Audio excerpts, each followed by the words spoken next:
Всем привет! Вчера считал странную прошивку с автомобиля. Автомобиль наш отечественный. ВАЗ-4 обычная. Вот прошивка, которую я с нее считал. EL36. Вот с авто я подписал. Там просили залить сток. Подозрение там машина работала как-то странно очень.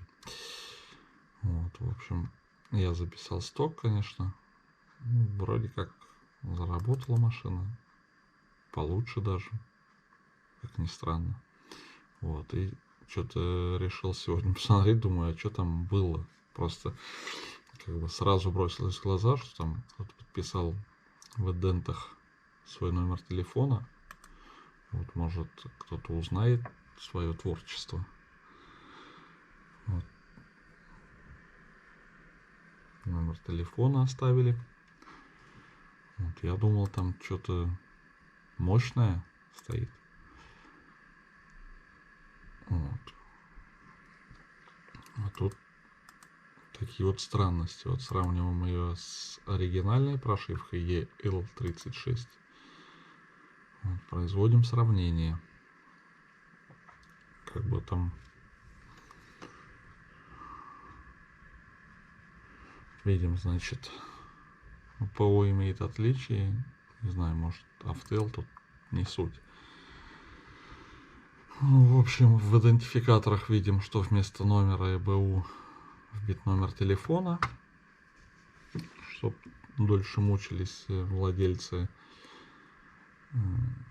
этих там дешманских диагностических программ. Они же по этому номеру блок определяют, если его нет, там приходится вручную. Но это ладно, Scanmatic нормально все определил, этот блок. Далее тут видим калибровки, которые были изменены. Рабочие режимы, отсечка, датчики, аварийный режим, граничные обороты выбора напряжения. Тут непонятно чего и зачем. Может, просто действительно автеловская это ИТЛ, там 81, на конце там 81 есть и есть 82. То есть, может, отличие просто в этих ПО. Я думаю, навряд ли кто-то менял это. Датчики и механизмы квантования оборотов. Что-то тут. Выбор порога скорости, признака движения. Верхний порог у нас 4-5 километров. Это ладно. Значит, отсечку подвинули обязательно. Как же тюнинг, не подвинув отсечку? 7200. На 1000 оборотов подвинули отсечку. И, значит, рабочие режимы у нас остаются. Рабочие режимы. Зажигание. Видим зажигание для экономичного, для температура включения динамической коррекции угла зажигания. Тут тоже одинаково практически. 10-11 градусов. Угол зажигания для мощностного режима.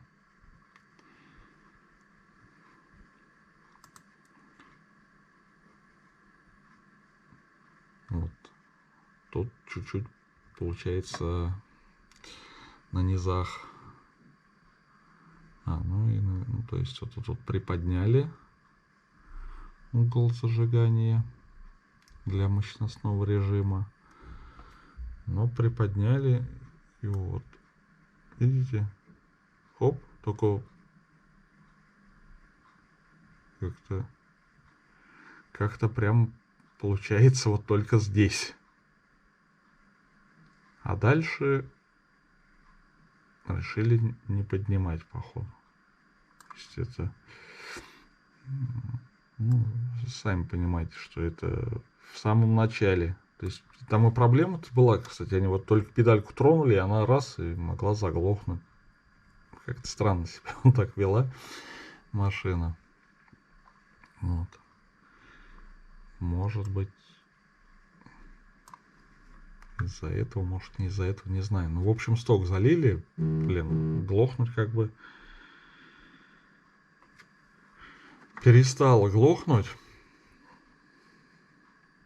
И вроде поехали своим ходом нормально.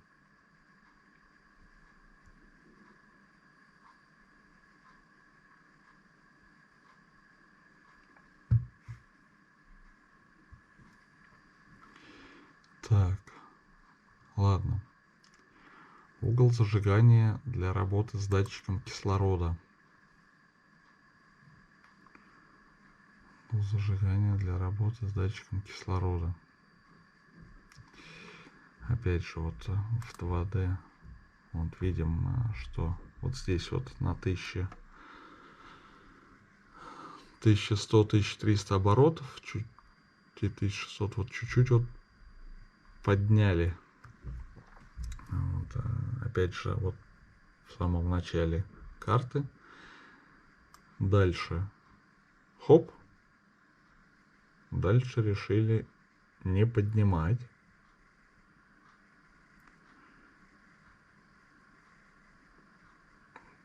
Вот видите? То есть получается, что вот открыли вот так вот, подняли, оп, все. А что вот здесь вот ползунок двигается, может, не знали парни. Я не знаю, что у них там за тараканы в голове. Дальше. УОЗ для экономичного режима. Угол зажигания для экономичного режима. Оп, вот тут тоже подняли. Дальше вот так вот. Хоп. И все. Дальше решили тоже ничего не трогать.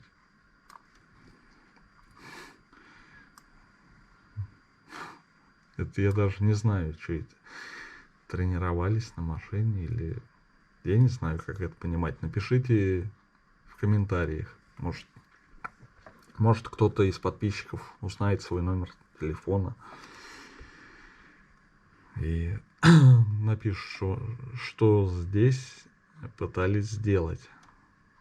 Просто и я не знаю, я не понимаю, что, зачем такой тюнинг надо было делать. Вот. Это значит по зажиганию. Вот, получается, в самом начале вот там что-то двинули и все. Дальше все осталось по штатному. Цикловое наполнение. Базовое цикловое наполнение. Вот у нас тоже что-то изменить решили. Давайте посмотрим. Здесь у нас добавили наполнение цикловое при положении дросселя 0. При положении дросселя 0, то есть при ненажатой педали у нас... вот может она поэтому и глохла у них. То есть он вот педалью дрыгнет, и она глохнет. Вот надо было видео записать. Вот он чуть тронул педальку, и она раз и заглохла. Видать, может, вот наполнялась очень душевно. Хоп. И дальше, видите, опять решили ничего не менять. Вот. То есть при положении дросселя 0 у нас только цикловое наполнение вот добавили. Вот. Возможно, по этой причине машина себя вела именно так вот. То есть вот на месте педалькой дрыгнул, и она при сбросе газа раз могла или проседали обороты, или вообще глохла. Не знаю, из-за этого, не из-за этого. Ну, как бы, зачем ее так наполнять при нулевом дросселе? Я не знаю. Напишите тоже в комментариях, кто может это как-то прокомментировать.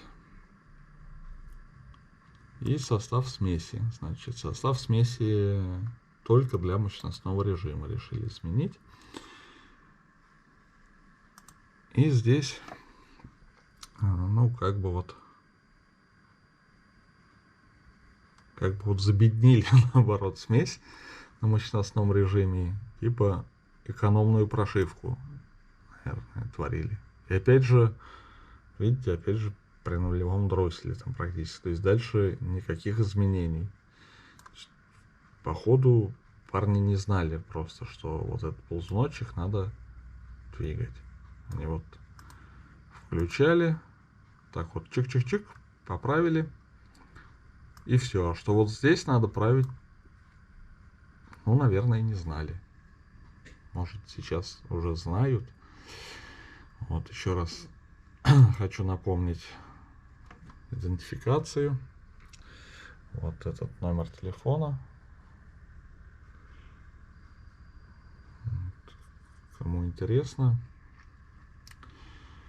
можете пообщаться непосредственно с калибровщиками, я так понимаю. Калибровщики оставили свой номер телефона. Вот.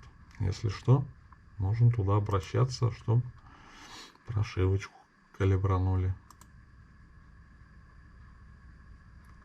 Вот. Но отсечка сдвинута. Отсечка сдвинута. Это первый признак чипованной машины. То есть сразу газанул. Если отсечка не стандарт, значит кто-то там был до нас. Вот такие дела, в общем-то.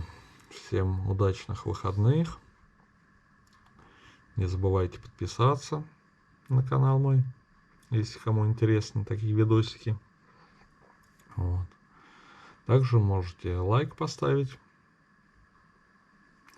И пишите в комментариях, что вы думаете вот по этому поводу.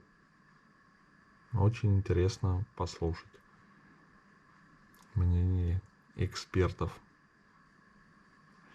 Вот. Ну, пока, в общем, пацаны. Всем до новых встреч.